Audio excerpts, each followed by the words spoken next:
he doesn't know which way. That was funny. I have to go to. Not sure which way, but some way. In a way. In a way, she will be here. To Tafika. So maybe, Joe Kamene, you can tell us what you think of today's proverb. Yes, we are in Burundi. Home to Lake Tanganyika, one of the oldest and deepest lakes in the continent. When you want to go to Burundi, just make sure you are in that gathering where they play the drums, because while you're enjoying it, it's actually a UNESCO World Heritage. It is revered as one of the greatest things to ever happen to humanity. Nice. But let's go to the proverb. Okay. One who does not know where they are going does not know where they are coming from. One who does not know where they are going does not know where they are coming from. How would you interpret that? Well, being a lost cause, simply put. If you're not keen on what you're pursuing, then you can be swayed by anything that is exciting along the way. It's just a matter of being focused, being at least understanding the cause, sticking to the cause. If not so, then you're a lost cause. It's like if you don't stand for anything, then you'll fall for everything. Yeah. Well said. So be decisive. At least understand, but in a broader spectrum, you could say understand your history, understand where you're coming from, because it will shape where you want to go. Okay. So understand where you are. If you don't, then you'll be blown away. Amen. Tazama, you'll be shifting allegiance to whatever comes your way. I like intelligent people. Which is words, because it makes your work a lot easier. Because then, even before Senator gets here, we can start this conversation. Because we are seeing a lot of that, aren't we? So we don't even have to make it sound academic. With the party hopping that we are seeing, you meet somebody and it's like, okay, the flavor of the month is which party you joined this most recently. And so if you say that would we then be able to make a connection between the party hopping that we see, shifting alliances, and then not standing for something? Because if you can move from one to the next really quickly, does it mean that you actually don't stand for something in terms of leadership? Well, it's interesting because, first of all, you see, we are in the year of reckoning.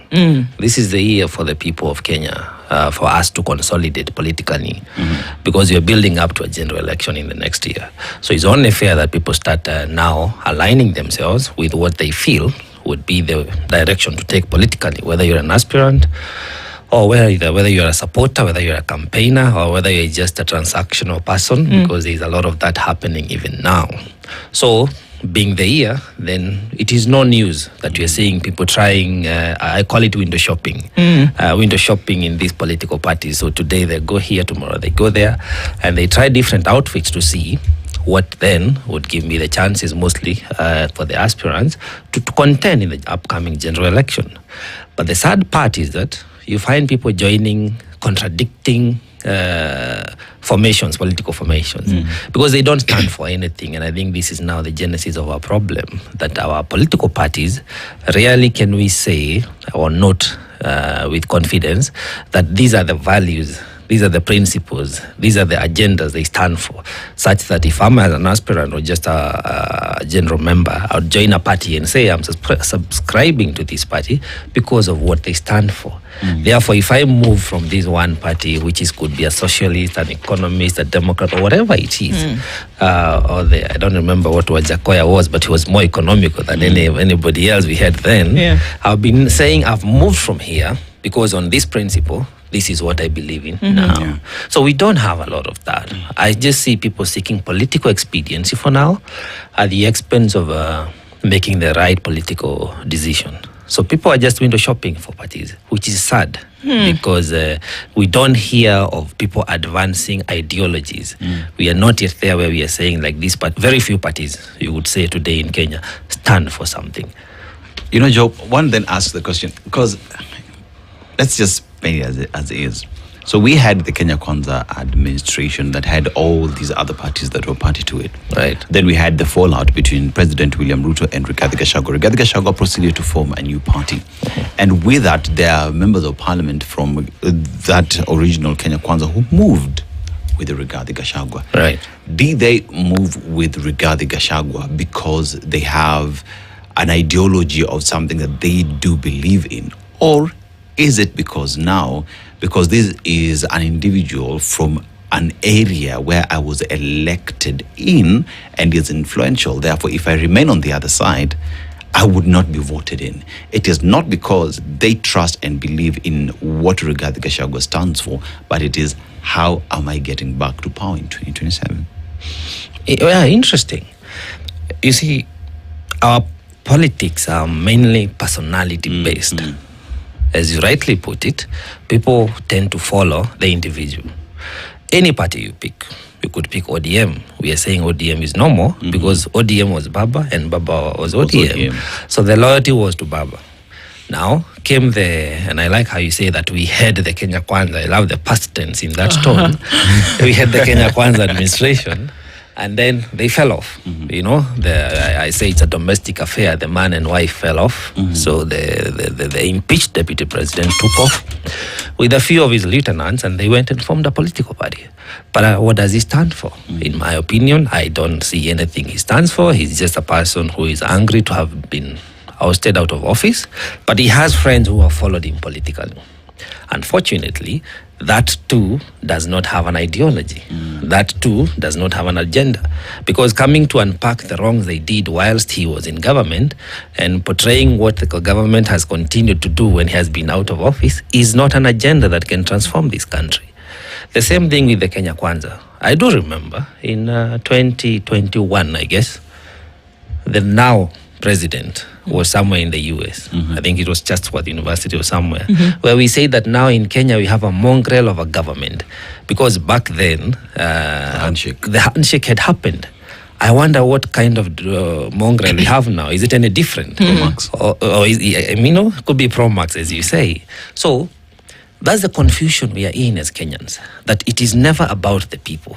It's always about the political expediency of the people who are seeking to be re-elected mostly, or to stay in office. And that is where now people get lost. And you see being treated to now the political rhetoric, where it is just sloganeering, but you are not really talking about the substance of our government, the substance of our governance, the issues of that we need to be looking forward to as we go to the ballot. If you look at the standard to say, it says Ruto splashes millions, and on the flip side, Kenyans stare at death. You know, that's the oxymoron of our politics. That on one end, a government will come and say, we, the administration, this party, now we have 12,000 plus aspirants.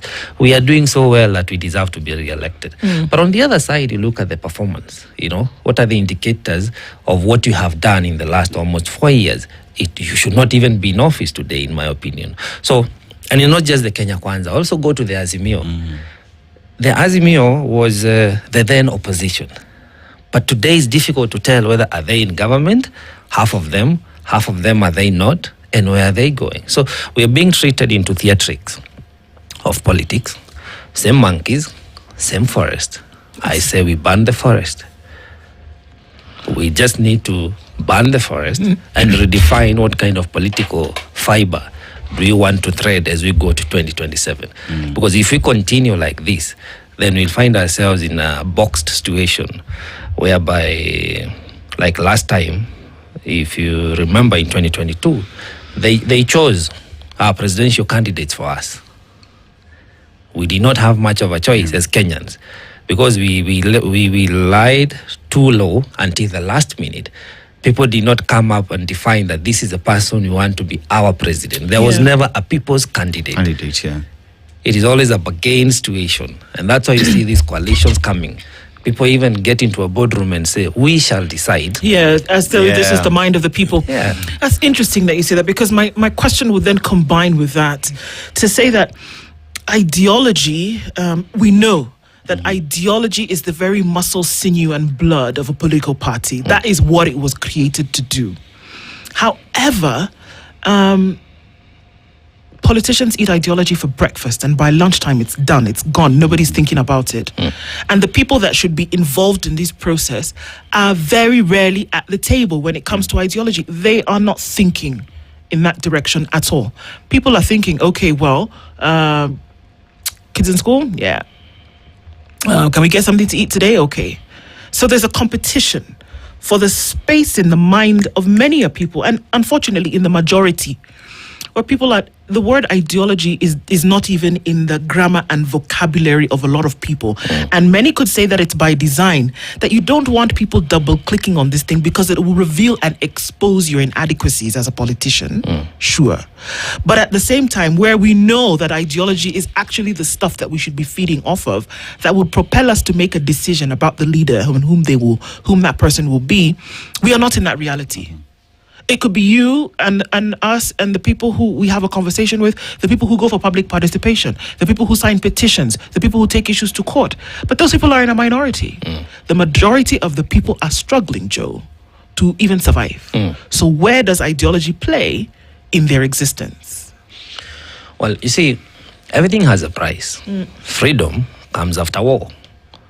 I agree. 70% of Kenyans are struggling for just to feed our families, to feed ourselves. You know, it's a hand-to-mouth survival mode of living, which is very sad, given the wastage we're seeing from the government. But we all have to ask ourselves, as hungry as we are as Kenyans, as much as we are suffering, what is causing that suffering? Do we want to be full for today, or do we want to be full tomorrow? Do we want a person who feeds us the fish for today? Or do we want to learn how to do the fishing ourselves? We must understand that there is no shortage of food in the country, for example. We just have a poor management system of our food production. So if we want to have food, we should not have to rely on, I think, the 4 billion that has been dispersed for relief. We just need to have better food production management system. So that next year, because there will be drought, you know, we have a climate that keeps, we have seasons. We all know that. Like now here, we are in summer, you would say in Kenya. So we are expecting soon enough, we're going to have some rains. So next year, there'll be some drought or some flooding. There'll be rains that will be coming. But how do we plan as a country?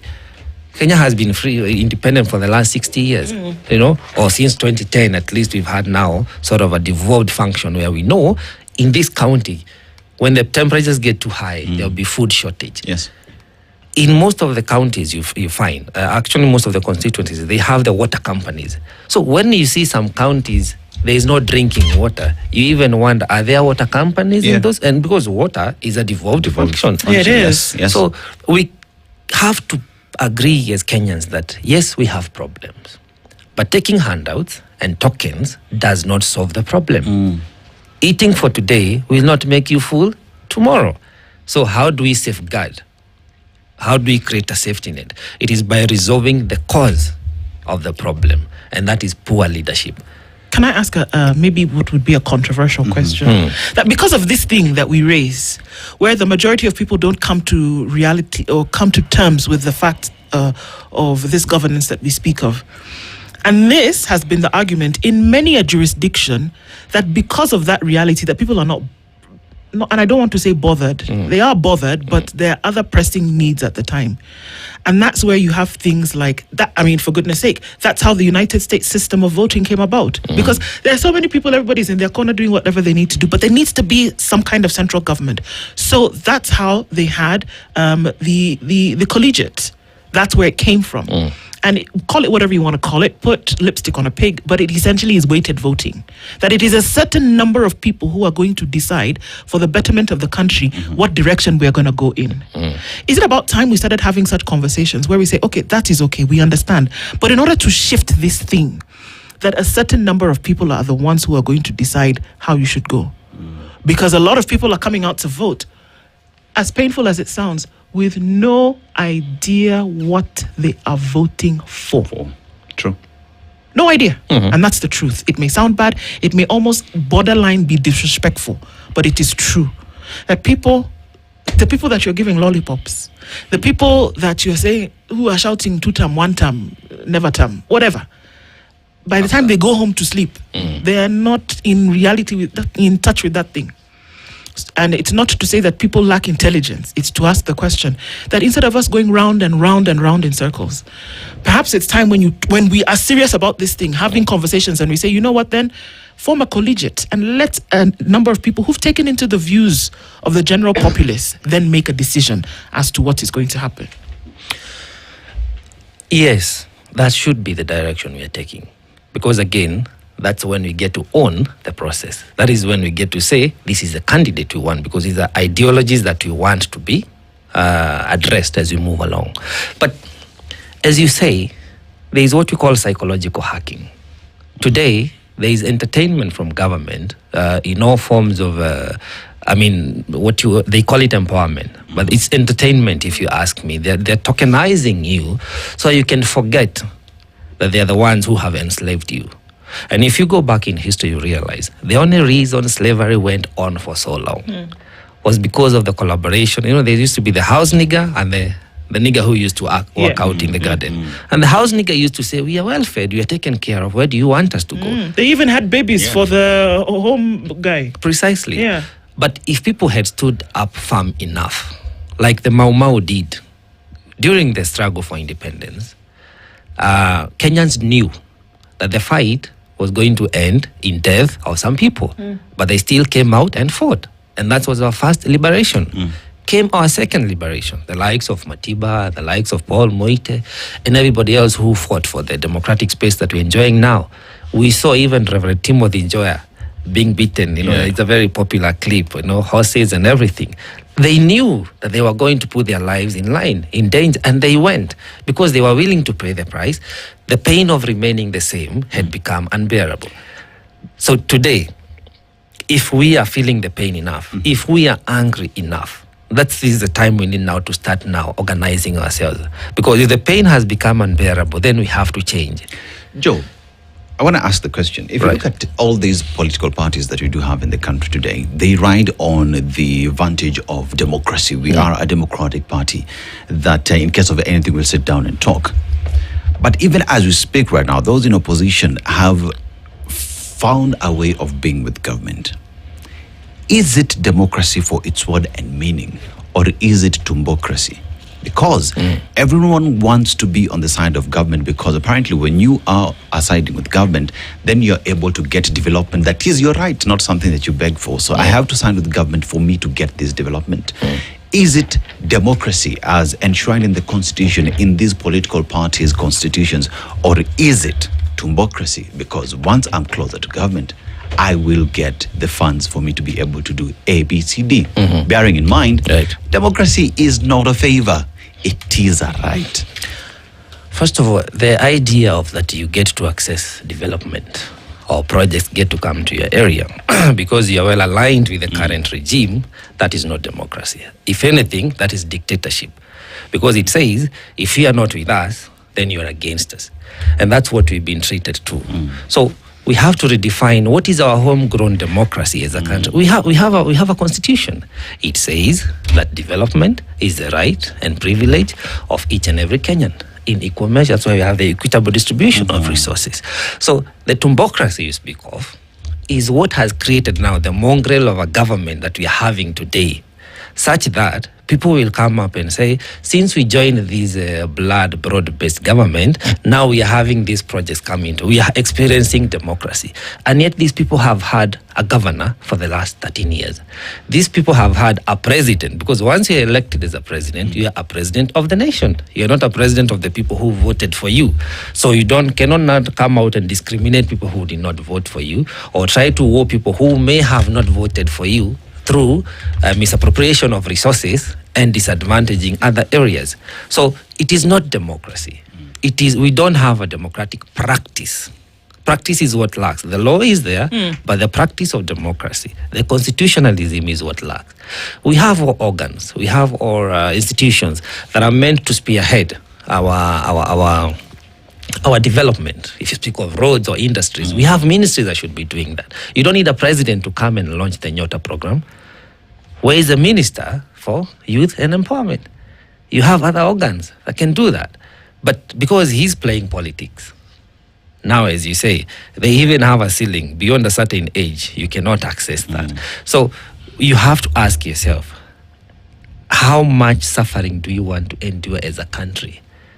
How much bribing do you want to endure as a country? When will you wake up as a Kenyan and realize you are not poor because you don't work hard enough? You are only poor because you have a bad president, you have poor governance, you have a senator, a governor who does not do their work. And it is you the Kenyan who did put them in office. And again, we have millions of Kenyans who have refused to register as voters. Because we also have to, the blame has to be shared. Yeah. And we have to be very pragmatic. It is not just the leadership, because nobody elects themselves into office. Everybody is voted into office.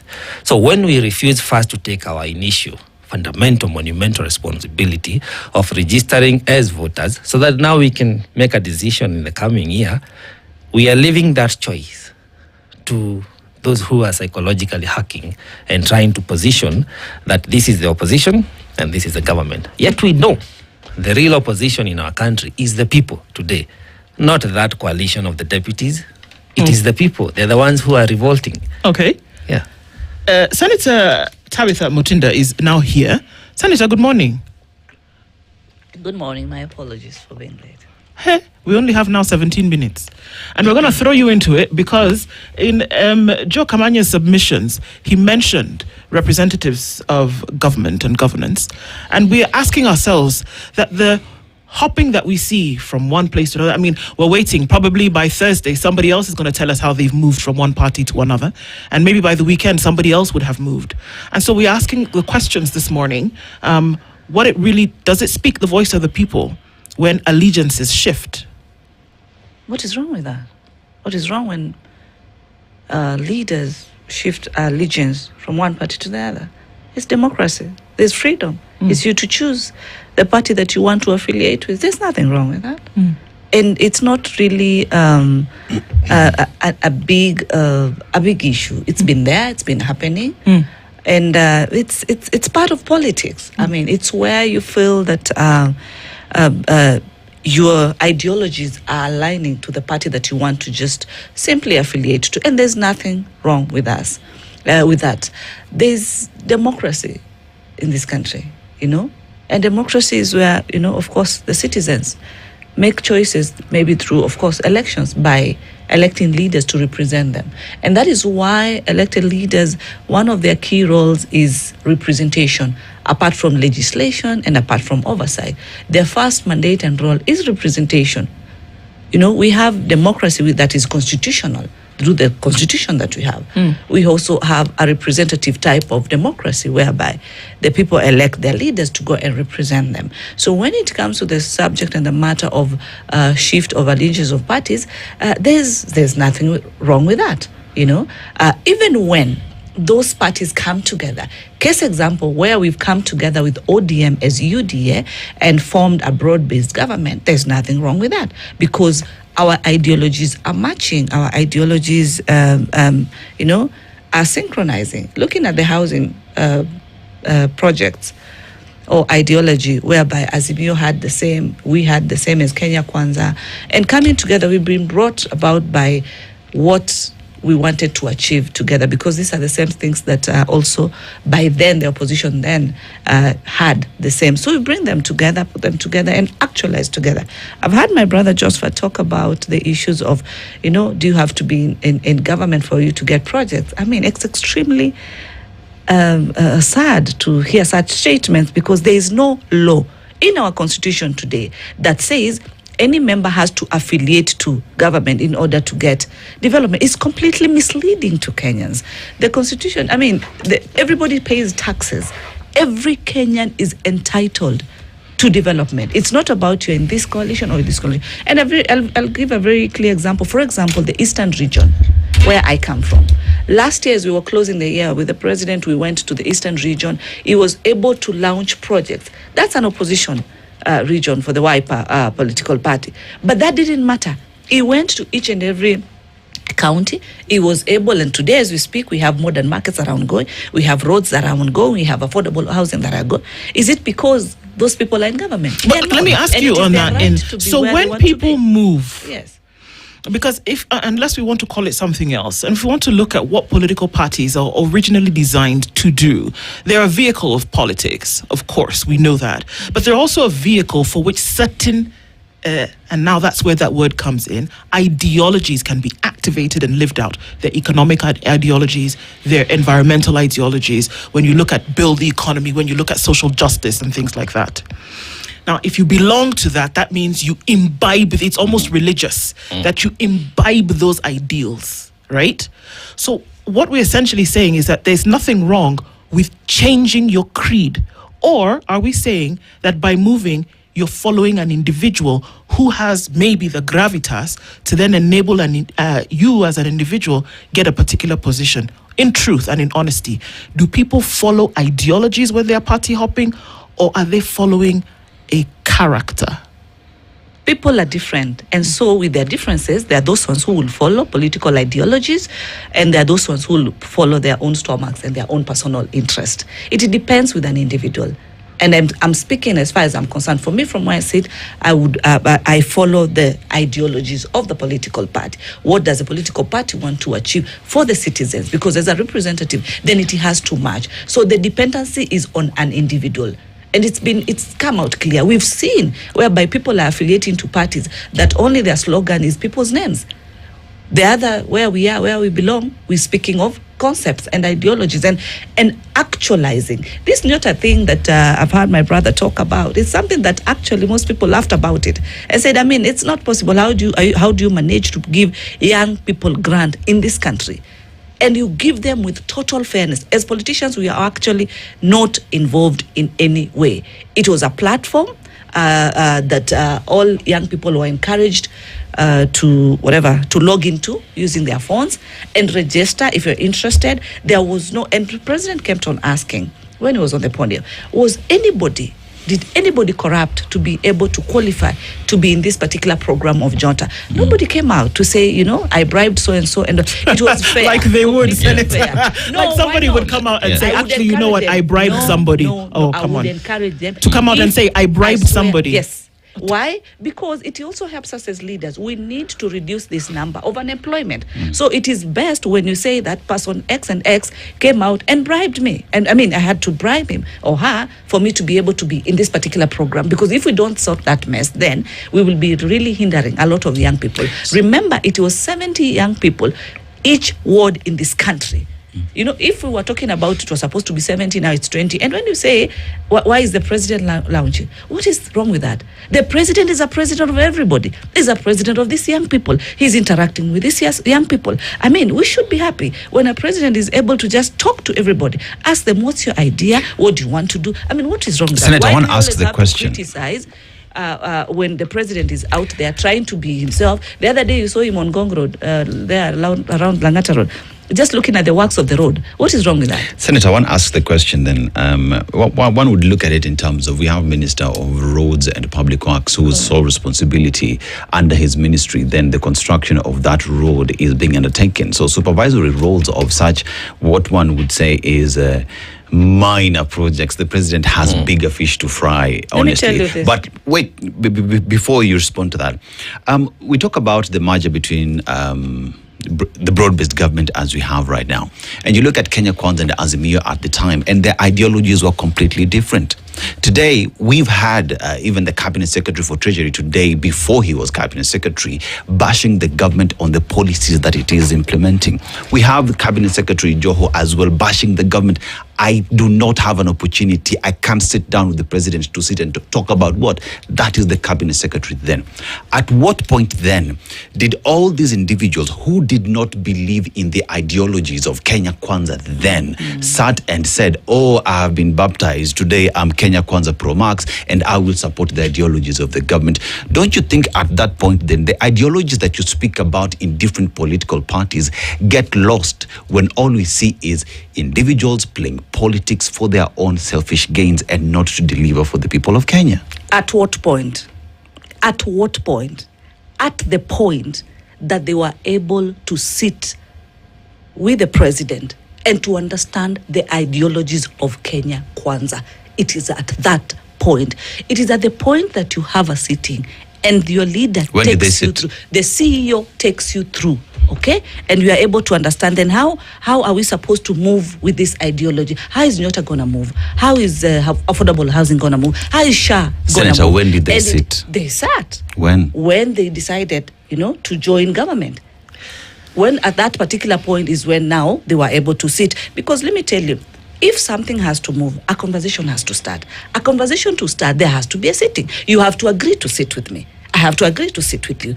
It is at that particular point then we bring our concept together. If I was disagreeing with a certain concept, now I have an opportunity to get proper clarity. It is at that point now I'm able to explain. Oh, and you're to talking bring it about the out. people who sat as the people that we're still saying at this point might be doing the party hopping, not Kenyans. No, I'm talking about the leaders. I think Okay. you talked about Yeah. Joho Okay. as All an right. example Okay. of the ministers. Okay. At the same time, you've asked something.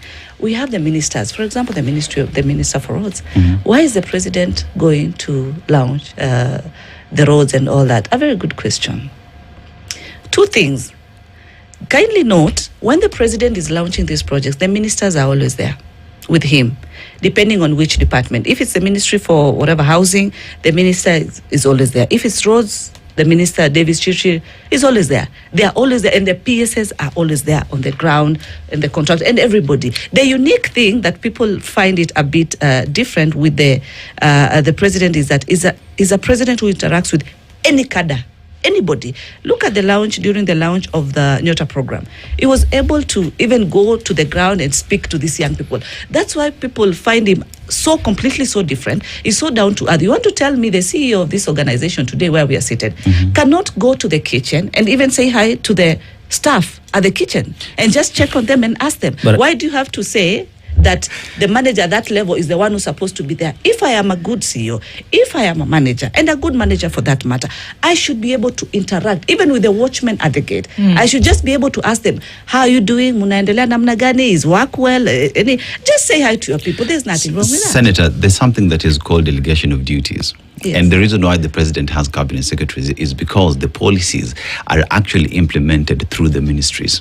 If the president, Joka Manuel, correct me if I'm wrong, if the president has to launch everything and supervise the development or the execution of projects, one would then ask the question, if the president is so good at supervisory and ensuring that things are being done as expected, why do you need cabinet secretaries? Fire them all and have the president do all those things. Correct me if I'm wrong. No, you're very right. And indeed, if he's interacting with all cadre of people, why is it that we don't see him when the buildings collapse? Why is it we're not seeing him when people are dying of hunger? We only see him in these strategic places where he's trying to populate his candidature. So I think these are the things we do not need to be treated to. Because when our senator is representative of the people of this nation, we must be at least able to comprehend that the issue we are dealing with is the economic crisis. That's why all these programs, empowerment and Nyota, are running. So we may argue on how the president chooses to spend his time and whom he wants to interact with, but that is a non-issue to me. The president is the head of government. This government is failing Kenyans every day in, every day out. Therefore, it is prudent to focus on the national issues that should be addressed to the extent that we are able to transform our country. When we start saying that the president is so good, he can be in every project that is newly being launched. And again, just for correction, the Nyota program is a World Bank funded project. It's not only happening in Kenya, it's happening in other African countries. So it's not a favor from the president. But my point is this. I think for now, and I hope my dear senator would agree with me, that we're in an economic crisis as a country. We're experiencing poor governance as a country. The people that the Senate is supposed to oversight, the governors, have refused to come for audit and accountability. And they are saying they cannot appear in front of the committee. And that is our money, taxpayers' money. So why is it we don't see the president there? The other day we had the president saying that the MPs themselves are corrupt, that they are not able to perform their duties, that they keep extorting people. So let's talk about real issues, especially when we have been given the mandate to represent people, because to whom much is given, much is expected. President Ruto is expected to give direction that is transformative to this country for the remaining part of his term. Because if he does not do that, we keep losing lives every day. Senator would agree with me that we have young mothers losing babies. We have children who have not yet reported to school, grade 10 kids. And their only mistake is that their parents voted in those who did, or rather we ended up with a president who has failed to manage the education system, even through the CAs. The leader of the National Assembly said that the PS education is one of the incompetent persons we have in office. So let's not sugarcoat things. And unfortunately, beneficiaries of a dictatorship, they find nothing wrong with it until it turns against them. So, but we have to stand with the truth all the time. Today, if we do not address the economic crisis we are in, Senator should be telling us why we are continuing to pay the odious debt today. And that is what is holding our country captive. Because if you resolve the odious debt situation, then we'll be able to provide health, education. We will not be giving youth tokens to start a business that we know will be very difficult to sustain. We'll be talking about industrialization and manufacturing. And then everybody will be absorbed into entrepreneurship. Those are the conversations we need to have. But we can keep talking about the shifting of political parties and how the president is so good and showing up whenever he chooses to and when he finds it fit, but at the expense of Kenyans. If we do not change that narrative today as Kenyans, then we'll continue having people like Joho and the likes who get baptized today. When there is political expediency, they join the formation. We end up with a mongrel of a government that does not deliver for our people. And that is why we are saying, us in Safina Party, that we want to solve the economic crisis in this country so that each and every person, wherever they are in this country, they'll be able to prosper. We can bring back the free health, universal health coverage, accessible and quality education. We seize and suspend immediately the payment of the odious debt. A criminality was committed, and that money is being splashed out and about at the expense of Kenyans. It is sad that 98% in this last quarter was spent to pay of our tax, was spent on paying debt. When will we ever develop? We had the empowerment program the other day that was being carried out with the members of parliament. Can we revisit that and see what is the impact analysis so that we are not seen to be demonizing things that are working? It is not working. Now we have the Nyota program. For how long are we going to keep doing this? Yet we have people in Marsabit, Wajir, Kajiado, Turkana dying of hunger. They don't have drinking water. But today, the president is somewhere dishing out millions of money. Please, Kenyans, we need to stay woke. We must refuse to be treated to these political theatrics and say, politics dictate the quality of our lives and direction we take as a country. Politics dictate where your kid goes to school. Politics dictates how you're going to get treated when you're sick. And the only person in charge of that today is a president you put in office. So let's align politically today on ideologies, but not the political rhetoric we are having today. Joe Kamanya almost gets spiritual, Senator, and obviously feeling what he's saying really deeply. The question then that comes from that is the mind of the people or the reality of the people taken into consideration when these things are going on? There is obviously a heavy realignment for 2027 going on in the minds of many at the moment, and those are in the political spheres. Do the realities of Kenyans come into play when these realignments are taking place? Even before I respond maybe to that, I just heard that I didn't know that Josephat is from Safina Party. Yes. Ah, good. Congratulations. And my party leader is Jimmy Wanjigi, just for clarity. Awesome. Thank you. And so, even as we continue having the discussion of what the president is doing and talking about the issues of ideologies, I ask myself, what's the ideology of Safina Party? If we were going to talk about political affiliations, and as I said earlier, for me, my focus is what my party offers, what the manifesto is. So, I mean, as much as even we're having this discussion, it would be fair to hear what Safina Party, has as ideologies. But as you asked earlier, where are the Kenyans, where are the citizens when these political affiliations do change? Where Kenyans are, it's more of an individual. It's more of a person. It's not really more of a political party. And I can tell you that for free because last weekend on Saturday we had a meetup with Nairobi. I represent Nairobi, and we were meeting with a section of part of the Nairobi people. And as much as we are all from government side in terms of the UDA party, but we've had colleagues who have affiliated to other parties, and it's their democratic right. But we were brought together by the fact that we had a one agenda of unity and getting to hear our people, political affiliations aside. And I saw you covered that because your team came to the ground. And we spoke and asked Kenyans and Nairobians to be more specific. How do we first come together and discuss without looking at this person that he or she is from this party or this person is from this party, but coming together and now, analyzing and looking at the data, what have we been able to achieve? When we continue working together, will we achieve more? What do you think?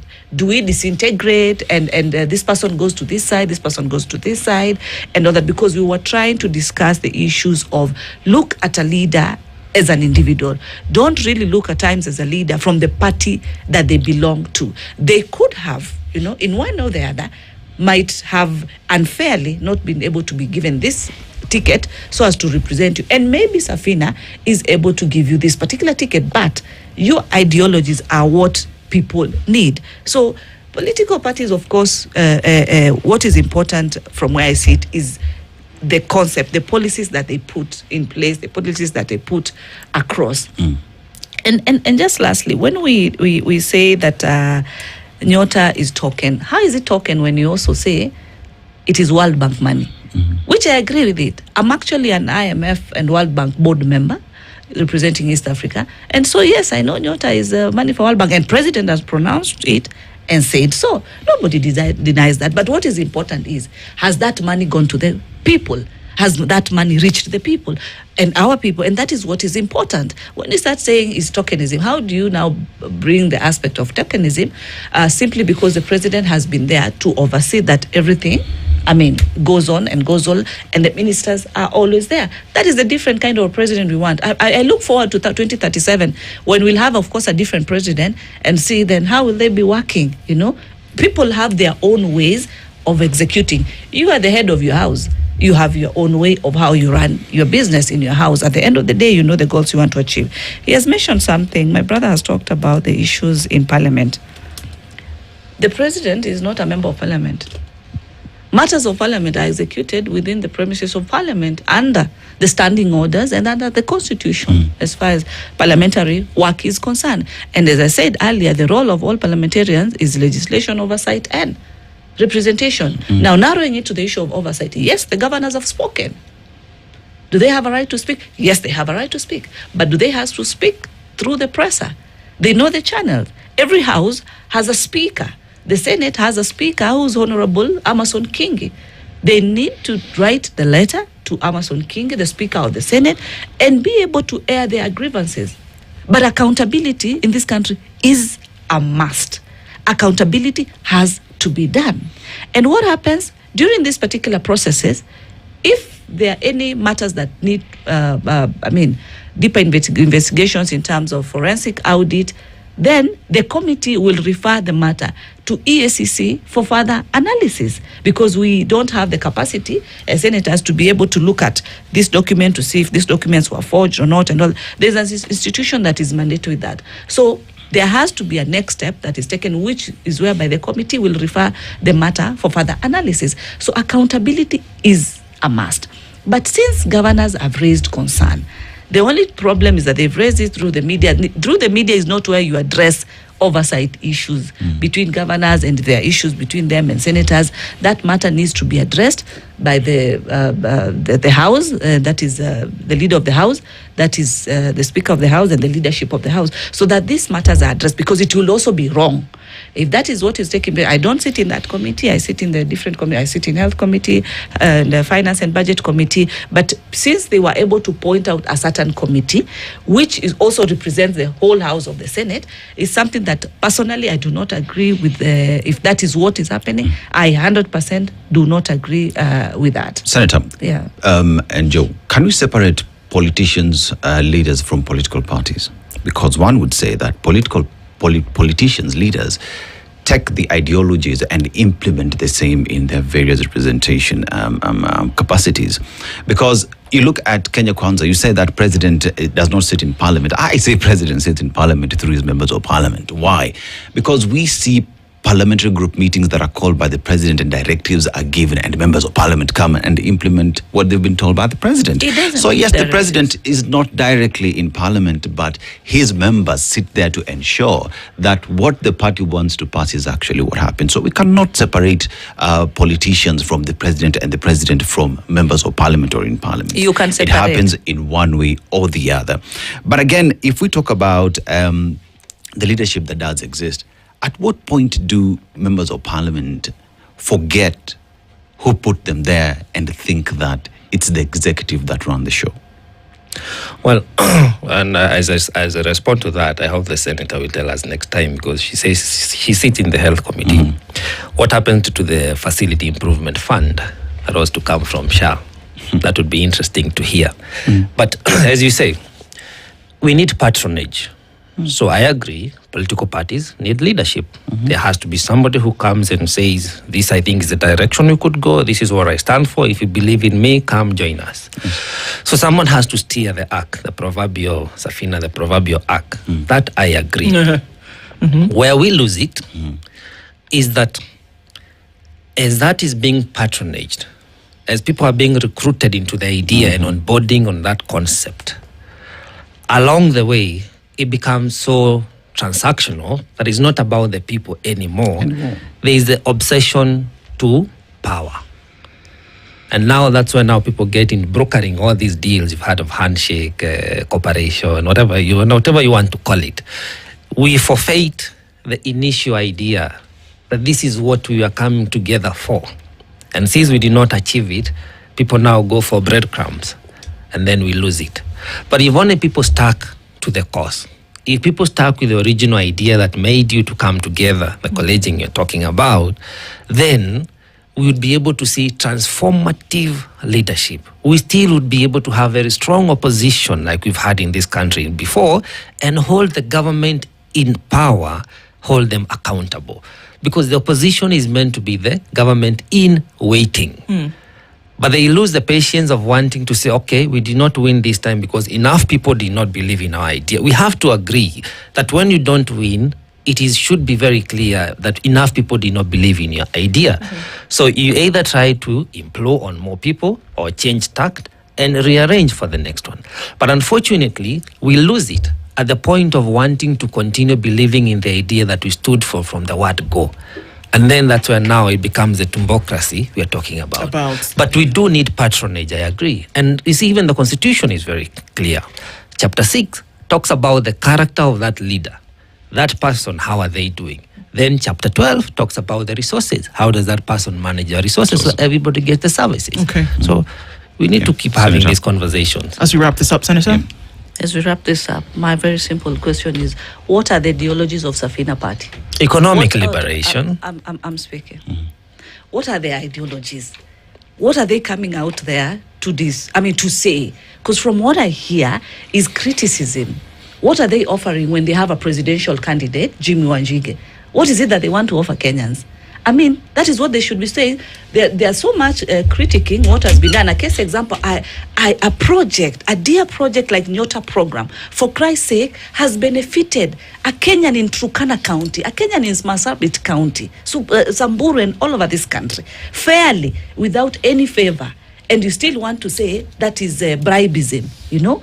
I mean, they should be able to tell us what they want to bring to Kenyans. Why are you so much on William Ruto if you have a candidate who's able to be able to offer the services to Kenyans? And lastly, on FIF, I mean, this is a fund that is retained by the hospitals.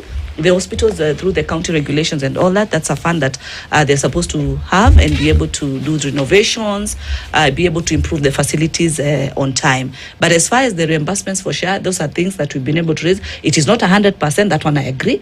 There are some issues here and there in terms of timely disbursement back to the hospitals which have delayed. But the minister says that there needs to be a proper, reconciliation of all these of that. books. Yes. All right, still a lot of work to do, and this is across board for sure. At the end of the day, the one who should be held sacrosanct in all of this is the Kenyan. And thank you for both of you for coming in and having this conversation with us. Joe Kamanya, political analyst, as well as nominated Senator Tabitha Mutinda. Asante sana. Thank you. Good morning, everybody. 8:02. Conversations continue. This is the Situation Room, the only way to start your day.